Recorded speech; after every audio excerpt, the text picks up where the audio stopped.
जय हिंद दोस्तों, वंदे मातरम, भारत माता की जय। मैं आपका अपना मोहंती यादव आपके अपने YouTube channel and Indian update पर आपका हार्दिक स्वागत और अभिनंदन करता हूं। दोस्तों, आज बात करेंगे चाइनीज सिक्योरिटी पॉलिसी के 18वें एपिसोड की। अभी तक के एपिसोड से आप लोग ये तो समझ ही गए होंगे कि भारत चाइना का दुश्मन नंबर एक नहीं है, या भारत चाइना की पहली प्रॉब्लम नहीं है। चाइना की पहली प्रॉब्लम तो ताइवान है।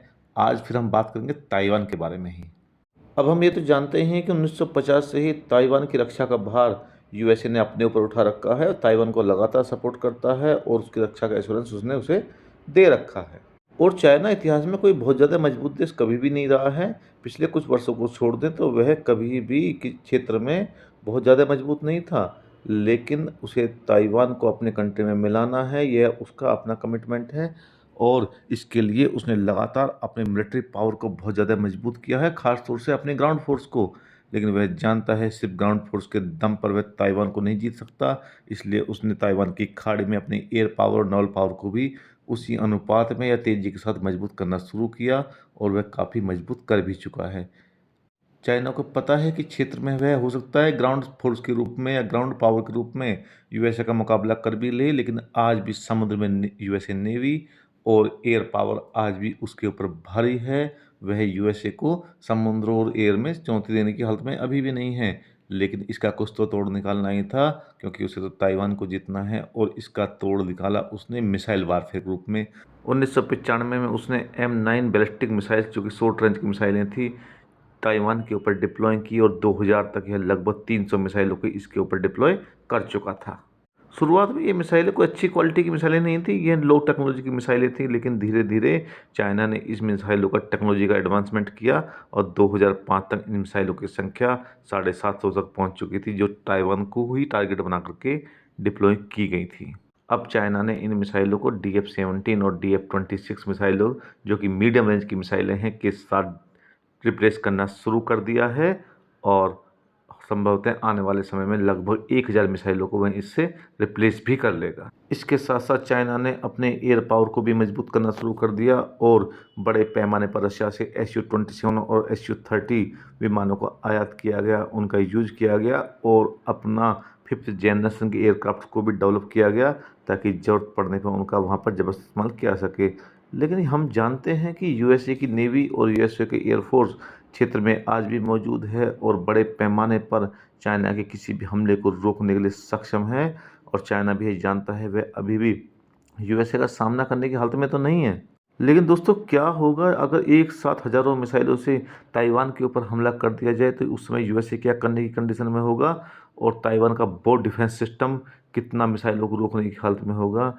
ऐसी कंडीशन में जब तक यूएसए या ताइवान रिजेक्ट करेंगे, यूएसए की लड़ाई में एंट्री होगी, तब तक चाइना ताइवान में बड़े पैमाने पर तबाही मचा चुका होगा। ताइवान की एयरफील्ड्स को, मिलिट्री स्ट्रक्चर्स को और स्ट्रेटेजिक पॉइंट्स के वाइटल इंस्टॉलेशंस को उड़ा चुका होगा, और लड़ाई अपने अंतिम रिजल्ट तक पहुंच चुकी होगी। चाहे बाद में यूएसए कुछ भी करे, कितना भी नुकसान ताइवान को, सॉरी, चाइना को हो, लेकिन ताइवान तो बर्बाद हो ही चुका होगा। और ताइवान की बर्बादी सिर्फ मिलिट्री गल्फ नहीं होगी, ताइवान की इकोनॉमी और इसकी डेमोक्रेसी भी बर्बाद हो चुकी होगी, क्योंकि एक छोटा देश है, अगर बड़े पैमाने पर हमला होता है तो वहाँ पर डेमोक्रेसी अपने आप खतरे में आ जाएगी।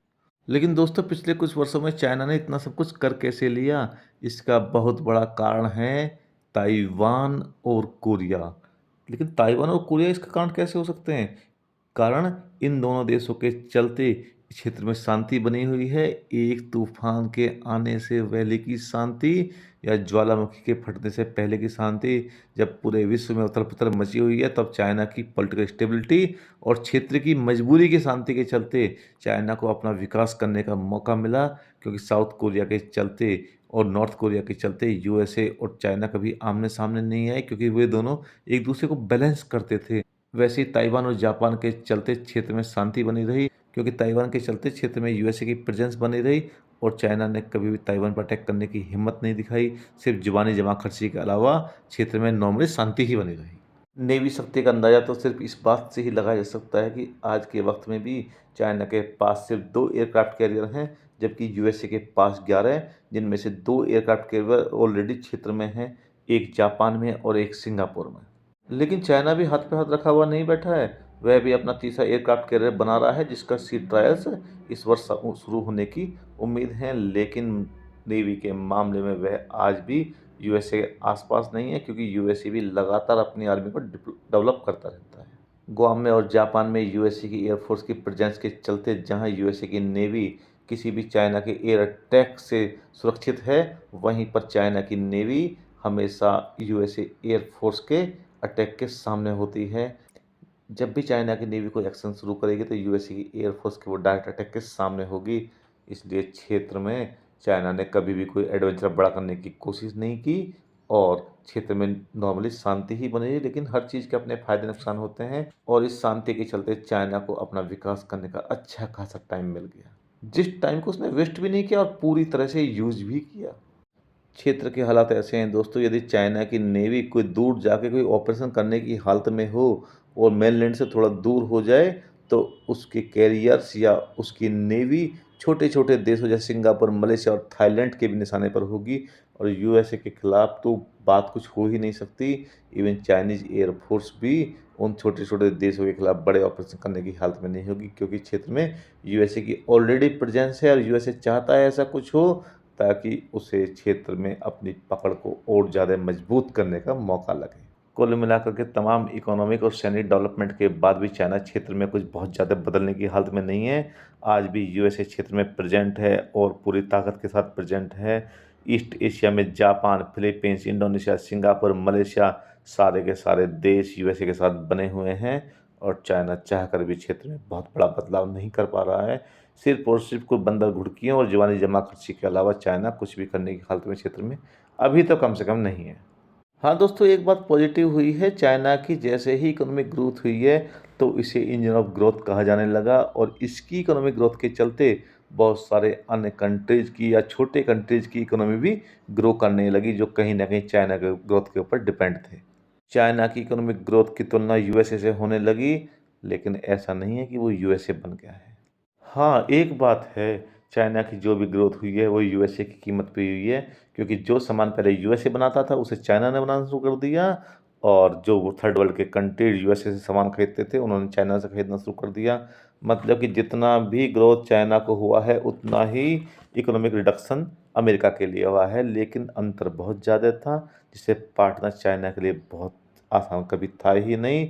और धीमे धीमे चाइना ने जिस तरह से अपनी पॉपुलेशन को कंट्रोल किया, उसके चलते उसके सामने नई समस्या आने लगी।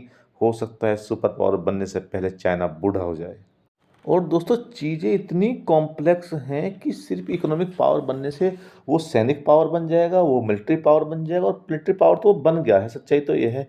लेकिन उस पावर के दम पे वह क्षेत्र में कोई बड़ा बदलाव करने की हालत में होगा, इस पे हमेशा क्वेश्चन मार्क है। और कम से कम वो अभी तो कोई बड़ा बदलाव करने की क्षेत्र में हालत में नहीं है। ना वो ताइवान को संभाल सकता है, ना वो जापान को संभाल सकता है। इंडिया को संभालने की तो बहुत दूर की बात है, सोचना ही बेकार है।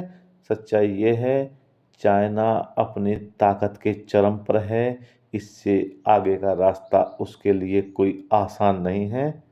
और कम से कम आज का वक्त यह बताता है कि भविष्य चाइना के पास नहीं है, अब दुनिया हिंदुस्तान की तरफ देख रही है। खैर दोस्तों, वीडियो कुछ ज़्यादा ही लंबा हो रहा है, इस वीडियो की मैं यहीं पर समाप्ति की घोषणा करता हूँ। बाकी की बातें मैं अगले वीडियो में बताऊँगा। यदि आपको वीडियो पसंद आया है तो आप वीडियो को लाइक और चैनल को सब्सक्राइब जरूर करें। जय हिंद दोस्तों, वंदे मातरम, भारत माता की जय।